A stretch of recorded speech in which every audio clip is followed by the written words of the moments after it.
The notification came at 9:47 on a Saturday evening, and if I'm honest, I almost ignored it. It had been one of those days that refused to end. Blueprints covered my kitchen table, elevation drawings spilling into places they didn't belong.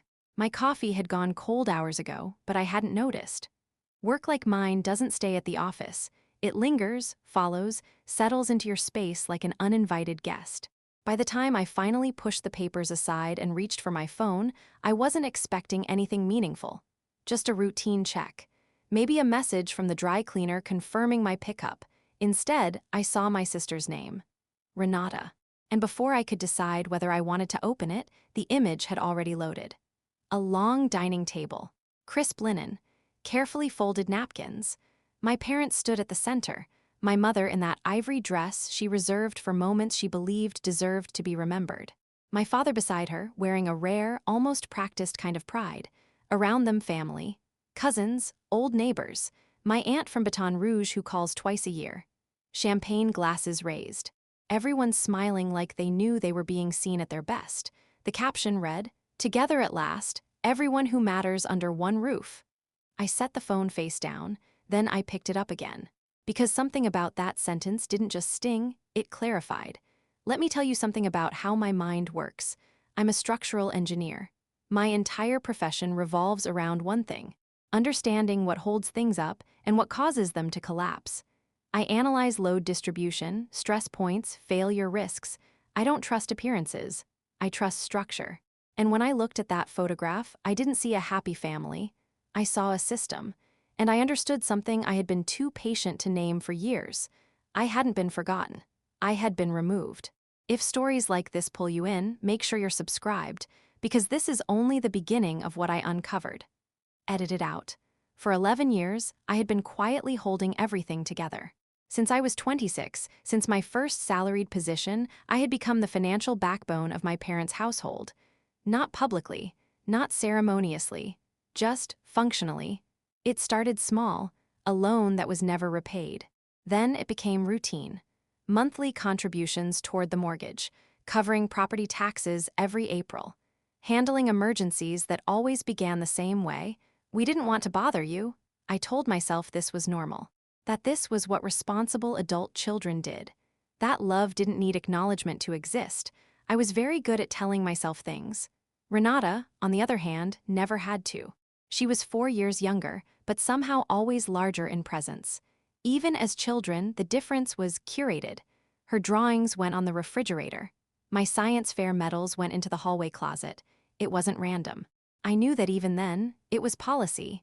She was celebrated, I was expected. And expectation, I learned early, doesn't come with applause. When Renata's first marriage fell apart, she moved back home. My mother told everyone it was an act of bravery. When I moved across the country, after competing against 42 candidates for a position I had worked relentlessly to earn, my mother told those same people, "Meredith always has to go her own way." Not pride, not admiration, just distance. So when I sat there that evening, staring at that photo, I let it settle. I didn't rush the feeling. I let the meaning arrive fully. And when it did, I responded. Just one sentence beneath Renata's caption, "Congratulations, the mortgage is yours now." I didn't hesitate. I didn't delete it. I set my phone down, walked to the kitchen, and made tea. 14 minutes later, I had 37 missed calls. I didn't answer. I watched the names pile up. My mother, Renata, even a number I didn't recognize. And beneath all that noise, I felt something unexpected. Not panic, not guilt. Clarity, like a calculation finally resolving after years of imbalance. You see, in structural terms, I had been the load-bearing wall. The one everything leaned on.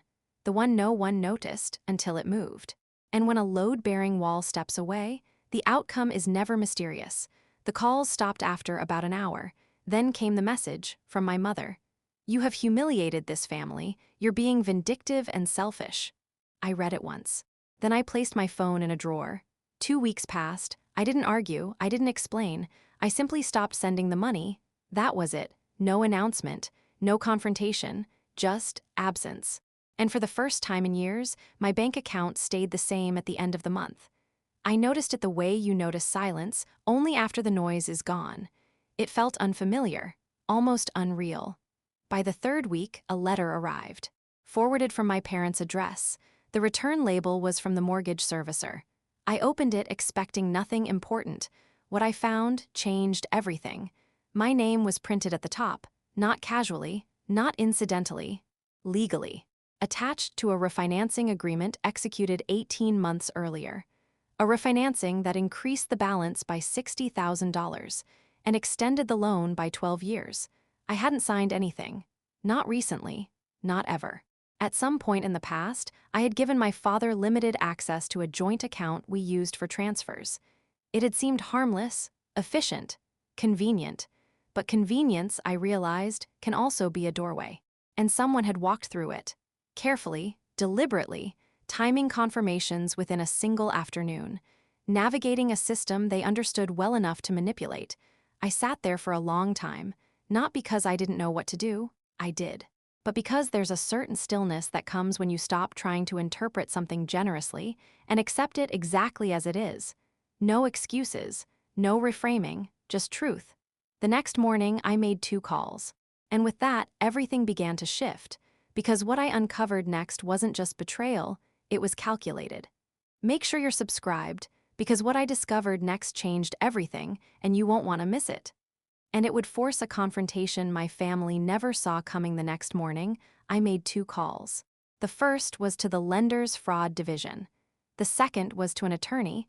I didn't hesitate with either. The woman who handled my case introduced herself as Patricia Nolan. Her voice was calm, measured, the kind of voice that doesn't rush to conclusions, doesn't fill silence unnecessarily. She walked me through the process step by step. Time stamps, IP logs, authorization records.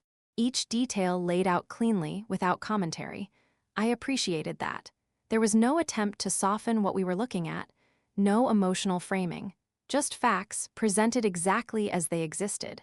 She explained that the evidence would be reviewed, that the process had its own pace, its own structure.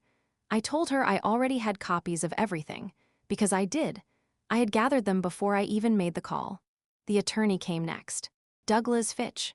A property law specialist with the kind of efficiency that borders on indifference, but in this case, that worked in my favor. He reviewed the refinancing documents in less than 20 minutes. No dramatic pauses. No raised eyebrows, just a quiet conclusion. This is unauthorized use of your digital authorization. It's fraud. He said it the way someone might comment on the weather. Clear, uncomplicated, certain. We can file to remove your name and initiate a civil complaint, he added. Do you want to proceed? Yes, I said. There was no hesitation left in me. Renata called once during all of this. Her voice carried that familiar tone, warm on the surface, carefully arranged underneath. She said she hoped we could talk before things escalated, that there must have been a misunderstanding, that I needed to think about what I was doing to the family. I let her finish. Then I answered, evenly. The lender's fraud division is conducting a review. Douglas Fitch is representing me. I don't have anything else to discuss. Silence followed. Then I ended the call. The confrontation, when it finally came, wasn't explosive. It didn't happen in raised voices or slammed doors. It happened in a coffee shop. Neutral ground, chosen by my mother, no doubt in the belief that neutrality could control the outcome. She arrived with Renata. My father came too, though he took the seat closest to the wall and seemed unusually focused on the surface of the table. My mother wore that expression I knew well, the one reserved for situations that required management, not emotion. I had brought the documents, a simple folder. I placed it on the table between us but didn't open it yet. We all make mistakes, my mother began. Her tone was composed, almost rehearsed. Families go through difficult periods. Surely we can find a way to move past this. Renata followed, softer but no less deliberate. Maybe this reaction is a bit disproportionate. I let them speak. I didn't interrupt. Because sometimes, letting people finish reveals more than stopping them ever could. Then I opened the folder. I took out a single page and placed it on the table. The refinancing confirmation, time-stamped, undeniable.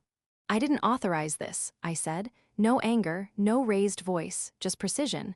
You used my access to refinance the house without my knowledge. The lender has the records. Douglas has the records. I filed to remove my name. What I remember most is the quiet that followed, not the kind of quiet that resolves things, the kind that exposes them. My mother looked at the paper.